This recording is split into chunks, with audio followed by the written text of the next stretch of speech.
My future son-in-law kept asking about the property line, not once, not twice, but every single time he visited our ranch in Colorado. Tyler would stand by the kitchen window with his coffee, gaze toward the tree line, and ask, as casually as if commenting on the weather, "Where exactly does your property stop, Robert?" The first time, I humored him. The second time, I thought he was curious about ranch life. The fifth time, something inside me tightened. I had spent 40 years as an engineer before retiring. Engineering teaches you to notice patterns, especially the subtle ones everyone else ignores. Tyler's pattern was becoming impossible to miss.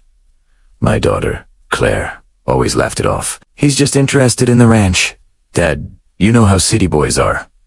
She said it with affection, because she loved him, and love softens perception. It makes people overlook the small oddities. When Claire first brought him home 6 months earlier for Thanksgiving, he had been polished, polite, smooth, 33 years old, dressed like a man who understood fabrics, well-spoken, compliments for everyone at the table, attentive, without seeming pushy. He asked about the ranch, but not the way newcomers usually did about the animals, or the work, or the weather. He asked about acreage, zoning, and county development permits. At the time, I chalked it up to financial curiosity. He worked as an investment advisor in Denver, after all. Numbers were his language. My wife, Linda, would have seen through him in an instant. She always had a better instinct for people, but cancer took her 3 years ago. Fast and brutal, leaving Claire and me to navigate life in the empty spaces she left behind. The ranch became quiet. Too quiet. Claire worried about me, checked in every weekend, sometimes driving 2 hours from Denver just to make sure I was eating properly. Claire deserved something good after what happened with her ex. When she told me Tyler proposed after only 4 months, I swallowed my reservations and congratulated her. "He seems like a great guy," I told her. She glowed with happiness. I didn't want to dim it. The wedding plans came fast. Claire wanted to marry at the ranch, the place where she'd grown up chasing chickens, riding horses, and helping Linda in the garden. That garden was Linda's pride every spring. Wildflowers and roses exploded like fireworks across the hillside. Tyler visited almost weekly to help with planning and hatch time. The property line came up again. One afternoon, he pointed toward the western grove of trees, the boundary marker Linda and I planted together decades earlier. "You know, Robert," he said lightly, "you could really open up this ceremony space if you cleared those trees." "Those trees mark the property line," I said. He nodded, pretending it was new information. It wasn't. I had told him 3 times. That night, after they left, I pulled out the old property deed. 215 acres. We had bought it in 1994, long before the Denver sprawl pushed developers outward like a slow tide. We paid $80,000. Back then, it was scrubland and bad soil. Now, developers would pay 4 or 5 million for it, maybe more, depending on the plans. I never told Claire the full value. She knew the ranch was paid off, knew I'd retired comfortably, but she didn't know about the patents. During my engineering career, I designed a small component for industrial refrigeration. Glamorous and the royalties rolled in for 25 years. Between that and conservative investments, I held over 8 million in total assets. The ranch was the obvious wealth. The rest lived quietly in accounts Claire never asked about. I lived modestly on purpose. Linda and I had seen well through in families. We agreed early in our marriage. No ostentatious displays. No bragging. No raising Claire to measure people by dollars. A 10-year-old truck, jeans and flannel. A simply wood-framed house that suited me. It protected her. But now Tyler was asking questions that had nothing to do with wedding planning. The next morning, I called my attorney, Margaret. "I need a background check," I said. Discreet.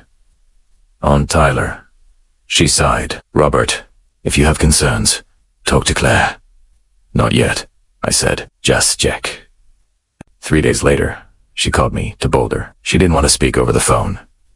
"Tyler Hutchinson is exactly who he claims to be," she began, sliding a folder toward me. "Licensed advisor. Clean record.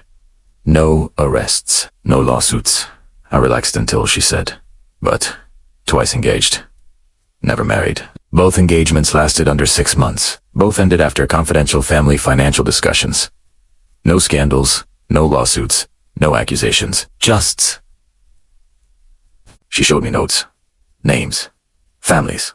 One father told her off the record that Tyler had been far too interested in inheritance structures, trusts, and property transfers. "He's cautious," Margaret said quietly, "calculating, patient." "If he's done nothing illegal," I asked, What's the risk? That depends, she said. What does Claire stand to inherit? My stomach turned. Tyler looked at Claire and saw a ranch, not a person. I didn't tell Claire. Not yet.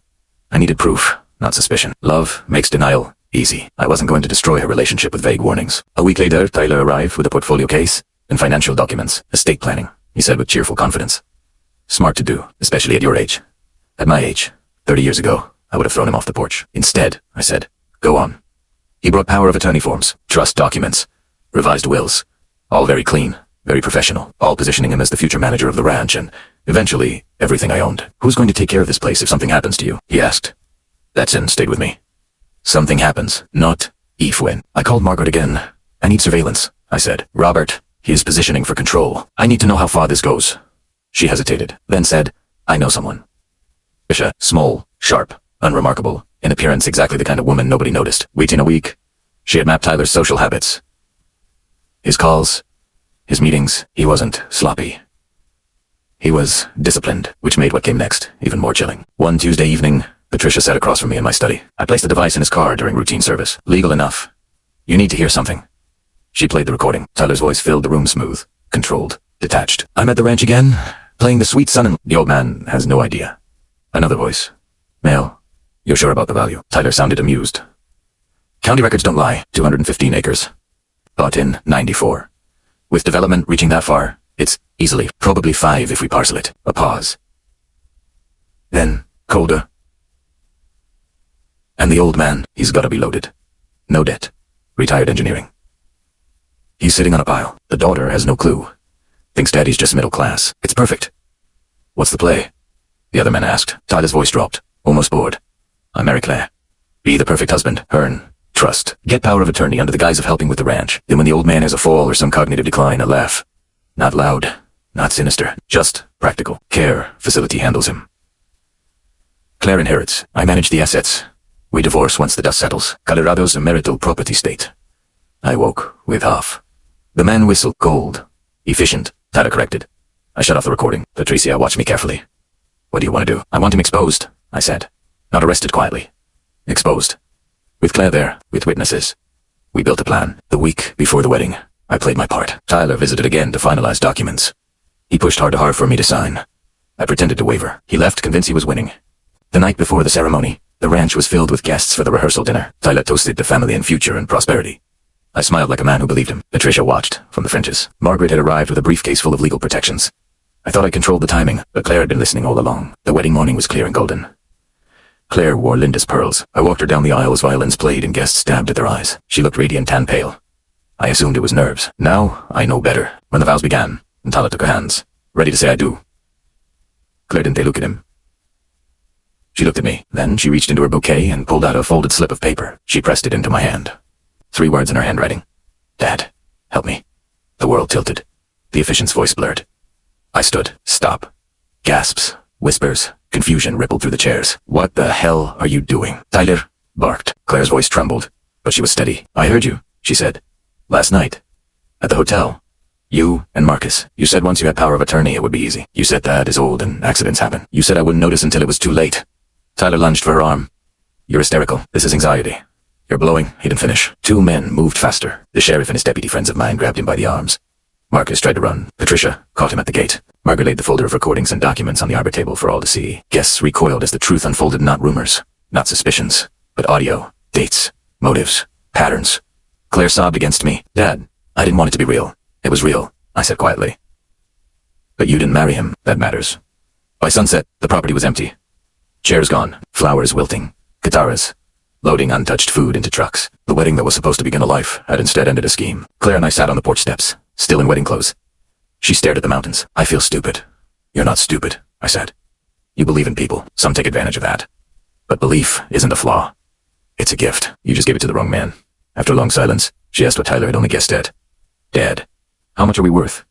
I laughed softly. Enough to attract the wrong kind of people. Not enough to change who we are. I told her about the ranch, the patents, the investments, the trust I established years ago so no spouse could touch a dime without her consent. Linda and I had planned for the future not to flaunt it, but to protect it. I wish Mom was here, she whispered. So do I said. In the months that followed, charges were filed. Tyler took a plea.